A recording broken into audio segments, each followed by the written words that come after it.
ሰላም ወደ ቻናላችን ቤተሰቦች እንደምን አላችሁ? በዛሬው መረጃችን ደግሞ ስለ ትምህርትና ተማሪዎች ይሆናል። ምን አይነት መረጃዎች አሉን? እነሱን ደግሞ አሁን እንግዲህ 12ኛ ክፍል የ8ኛ ክፍልና የ6ኛ ክፍል ፈተና ደርሷል። ስኬጁሉ ምን ይላል? ከዚያ በመቀጠል ደግሞ መቼ ነው ፈተና የሚሰጠው የሚለውን እያየን እንሄዳለን። አብራችሁን ትቆያላችሁ ብለን እናስባለን። እንግዲህ የኢትዮጵያ የፈተናዎችና ምዘና ድርጅት አንድ ማስታወቂያ ወጥቷል። በዚህ መሰረት የትምህርት ምዘናና ምርምር ለትምህርት ጥራት መሻሻል ሲል ለትምህርት ልማት እድገት የበኩሉን አስተዋጽኦ እንዲያበረክት የተሻለ የትምህርት ምዘና ስርዓትን መዘርጋት አስፈላጊ መሆኑን ይናገራል። እንግዲህ በዚህ ደረጃ እንግዲህ ወደ 359 ትምህርት ቤቶች ላይ የንባብና ስሌት ወይም ኢግራና ኢግማ የተባሉ የጥናትና ምርምር መረጃ በተሳካ ሁኔታ አጠናቅቄያለሁ ብሏል። ስለሆነ መረጃው በጥራትና በታቀደለት ጊዜ እንዲጠናቀቅ አስተዋጽኦ ላደረጉ የትምህርት ፍላጎትን እንዲጨምሩ እድል ይፈጥራል ሲል በዚሁ በማሳሰቢያው ተናግሯል ማለት ነው። ወደ ዋናው ፖይንት ስንመጣ እንግዲህ ትምህርትና ፈተናዎች ኤጀንሲ የፕሮግራም አውጥቷል። የመጀመሪያው የሪሚዲያል ፕሮግራም ሀገር አቀፍ ፈተና ነው። ሪሚዲያል ፕሮግራም ናሽናል ኤግዛም ግንቦት 17 እስከ 20 ይሰጣል። እንግዲህ ይሄ የመጀመሪያው የሚሰጠው ፈተና ነው። ስለዚህ በዚህ 2018 የመጀመሪያ ፈተና የሚጀምረው በሪሚዲያል ይሆናል ማለት ነው። የሪሚዲያል ፕሮግራም እንግዲህ በሀገር አቀፍ ደረጃ ይሆናል ማለት ነው ከግንቦት 17 እስከ 20። ሌላው የቅድመ ምረቃ ትምህርት መውጫ ፈተና ወይም ኤግዚት ኤግዛም የሚባለው ነው። እሱ ደግሞ ከሰኔ 2 እስከ 12 የሚሰጥ መሆኑን አስታውቋል። በሌላ መረጃ የኢትዮጵያ ሁለተኛ ደረጃ ትምህርት ማጠናቀቂያ ሰርቲፊኬት ወይም እንግዲህ ኢሲኤልሲ የሚባለው በድሮ የዩኒቨርሲቲ መግቢያ ነበር የሚባለው፣ አሁን ተቀይሯል። የኢትዮጵያ ሁለተኛ ደረጃ ትምህርት ማጠናቀቂያ ሰርቲፊኬት ወይም ኢሲኤልሲ ተብሏል። ይሄ ደግሞ ከሰኔ 24 እስከ ሐምሌ 17 ነው የሚሰጠው፣ ክረምት ላይ ነው የሚሰጠው። እንግዲህ ለተማሪዎችም ለማንበብ ምቹ ጊዜ ለመስጠት ሲባል ገፋ ተደርጓል ማለት ነው። ሌላው የድህረ ምረቃ ትምህርት መግቢያ ፈተና ወይም ንጋት የሚባለው ነው። ሁለተኛ ዲግሪ፣ ሶስተኛ ዲግሪ ተማሪዎች ገብተው ለመፈተን የአገር አቀፍ የሆነ የፈተና ስታንዳርድ ተቀምጦለት ነው የሚሰጠው። እሱ ደግሞ ሐምሌ 29 እስከ 30 መሆኑ እንግዲህ ፕላን ተደርጓል ማለት ነው። እንደዚህ ነው። ቀድሞ ፕላን ማድረግ ጥሩ ነው ለተማሪዎችም ለሚያዘጋጁ አካላትም።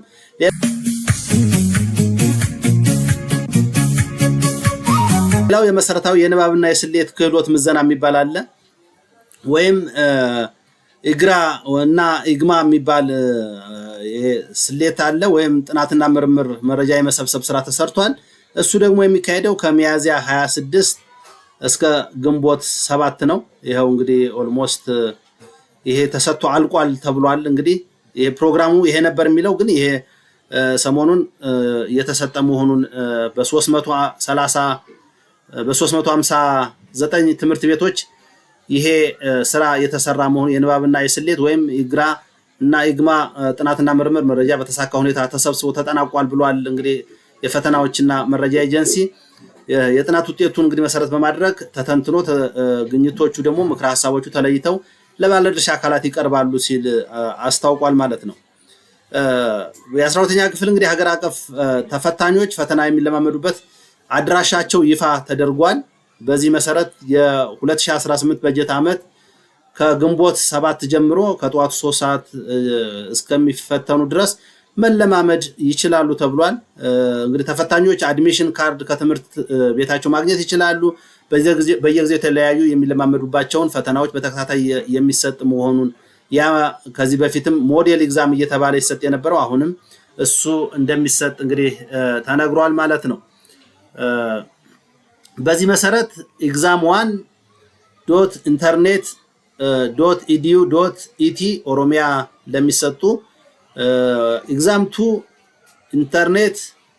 internet.edu.et አማራ፣ ቤንሻንጉል ጉሙዝ፣ ሐረሪ፣ ድሬዳዋ እና ሌሎችም አካባቢዎች exam3 internet.edu.et አዲስ አበባ፣ ሴንትራል ኢትዮጵያ፣ ሳውዝ ዌስት ፒፕል ምዕራብ ኢትዮጵያ ደቡብ ምዕራብ ኢትዮጵያ የሚባለው ማለት ነው ሲዳማ የሚሰጥ መሆኑን ኤግዛም ፎር ኢንተርኔት edu.et ሳውዝ ኢትዮጵያ፣ ትግራይ፣ ሶማሊ፣ አፋር፣ ጋምቤላ የሚሰጥ መሆኑን እንግዲህ አሳውቋል ማለት ነው። በዚህ መሰረት መለማመድ ይችላሉ። እዚህ ላይ እየገቡ ኮድ ያስገቡ የፈተና ሂደቱን መጠቀም ይችላሉ።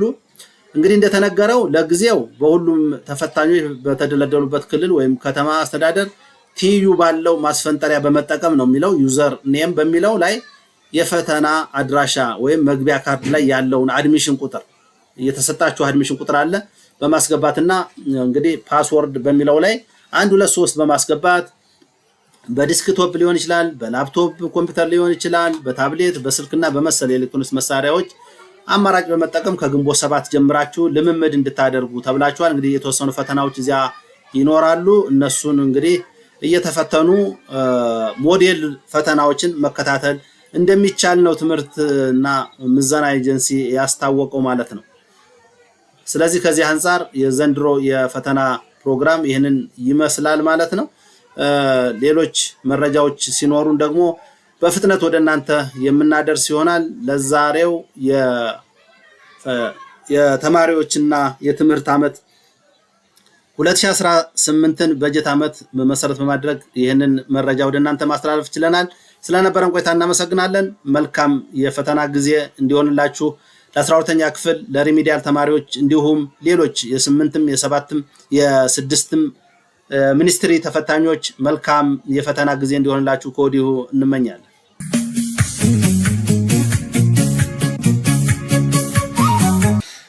ሌላው መረጃችን እንግዲህ ከፈተናና ተፈታኞች አካባቢ ስንወጣ በዚህ ዓመት በጣም በከፍተኛ ደረጃ የኑሮ ውድነቱ በጣም በተንሰራራ መልኩ አስቸጋሪ ሆኖ ቀጥሏል።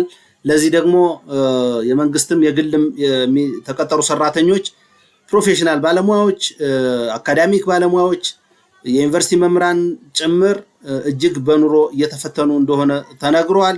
ይህንም ለማሻሻል መንግስት ምንም ነገር እርምጃ ባለመውሰዱ አሁን ላይ ጭራሽ የቤት ክራይ ህግ ከወጣ እንግዲህ 2 ዓመቱ ነው። የ2 ዓመቱ ተጠናቋል። አሁን ላይ ከዚህ በፊት የነበረው የቤት ክራይ በተለይ ኮንዶሚኒየም አካባቢ ያሉት በጥፍ አድጓል። ይሄ ደግሞ በጣም አሳሳቢ ሆኗል ማለት ነው። እንዴት ነው የሚቆጣጠረው? በቀጣይ የምናየው ሆኖ ሳለ ግን በጣም አስፈሪ አሳሳቢ የሆኑ ሂደቶችን እየተከታተልን ያለንበት ሁኔታ ነው ያለ። በተለይ መንግስት ሰራተኛው መቋቋም እንኳን ልጅ ሊያሳድግ እንኳን ስራ ሊሰራ የመኖርና ያለመኖር ህልውና ውስጥ እየተጋረጠ መሆኑን እየተነገረ ነው። ምን አይነት የኑሮ ዝቅጠት ውስጥ እንደገባን ብዙ ማሳያዎች አሉ። በእርግጥ በአዲስ አበባ ያሉት የመንግስት አካላት ምንም እንኳን ወጣ ቢለው ባይንቀሳቀሱም የኑሮ ድሎት ውስጥ እንዳሉ እንግዲህ ሲናገሩ ነበር። ሰሞኑን መመገቢያ ያለ እዚያ እየመጣችሁ ተመገቡ ተብለዋል። እንግዲህ የመንግስት ሰራተኞችም አጠቃላይ ሰራተኛውም እዚያ ኑ ተብለዋል። አለ ወይ እሱ ነገር? እንደዚህ አይነትስ ማሾፍ፣ እንደዚህ አይነትስ መሳለቅ ትክክል ነው ወይ የሚል የብዙዎች መነጋገሪያ ነው ሰሞኑን። ከዚህ አንፃር በጣም ቢያንስ ወይ ታክስ መቀነስ አለበት ወይ ቫት መቀነስ አለበት። ሰው መኖር እንዳልቻለ እየተነገረ ነው። በጣም አሳዛኝም ሁኔታ ነው።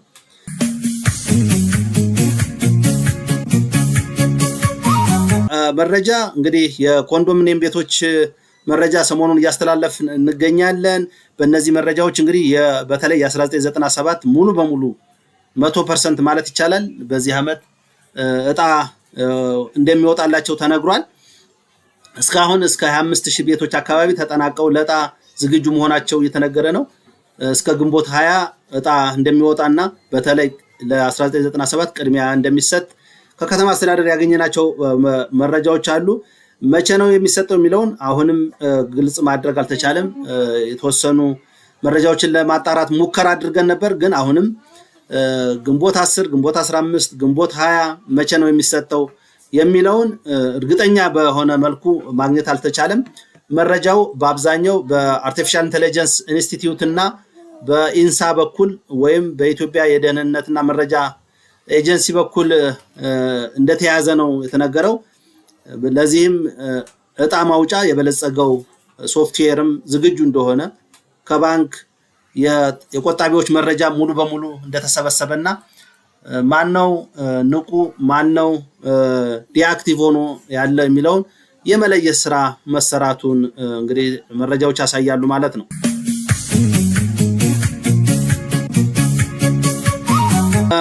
እንግዲህ በአሁኑ ሰዓት ከኑሮ ውድነት ጋር በተያያዘ የነዳጅ ዋጋ እንግዲህ በመጨመሩ ምክንያት በጣም ኢኮኖሚያዊ ጫናው ከፍተኛ ነው። ነዳጅ እንግዲህ ሚኒመም 167 ብር ሆኗል እና ከዚያ በላይ ነው ዋጋ የሆነ ያለው። መንግስት ለምንድነው በግልጽ በይፋ ሰርኩላር ያልጻፈው? ለምንድነው በይፋ በሚዲያ ያልተናገረው የሚለው የብዙዎች ጥያቄ ነው።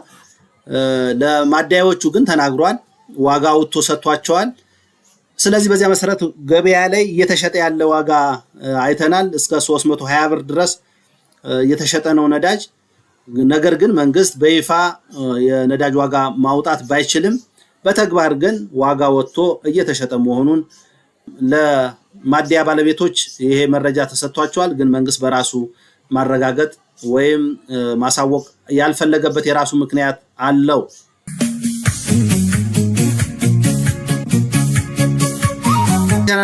ቤተሰቦች እንግዲህ ዛሬ የነበረን መረጃ 3 መረጃዎች እንግዲህ ወደ እናንተ አካፍለናል። የተማሪዎችና የፈተና ፕሮግራም ምን ይመስላል በ2018 የመንግስት ሰራተኞች የግልም ቢሆን ሰራተኞች የኑሮ ሁኔታ ጫና፣ የቤት ክራይ አዲሱ የ2 ዓመት ሆኖታል የቤት ክራይ ማሻሻያ ወይም የቤት ክራይ አዋጅ ከወጣ አሁን ላይ በጥፍ እየጨመሩ ለማከራየት ሂደት ላይ ናቸው። እሱን ምን አቅጣጫ አለው? በመጨረሻም የነዳጅና መሰል ጭማሪዎች በኢኮኖሚው ላይ ምን አይነት ጫና ያመጣሉ የሚሉትን መረጃዎች ወደ እናንተ አድርሰናል። ስለነበረን ቆይታ እናመሰግናለን። ለቻናላችን አዲስ የሆናችሁ ደግሞ ላይክ፣ ሼር በማድረግ አብራችሁን እንድትቀጥሉ እንጋብዛለን። ስለነበረን ቆይታ በጣም እናመሰግናለን። መልካም ጊዜ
የሆንሽማ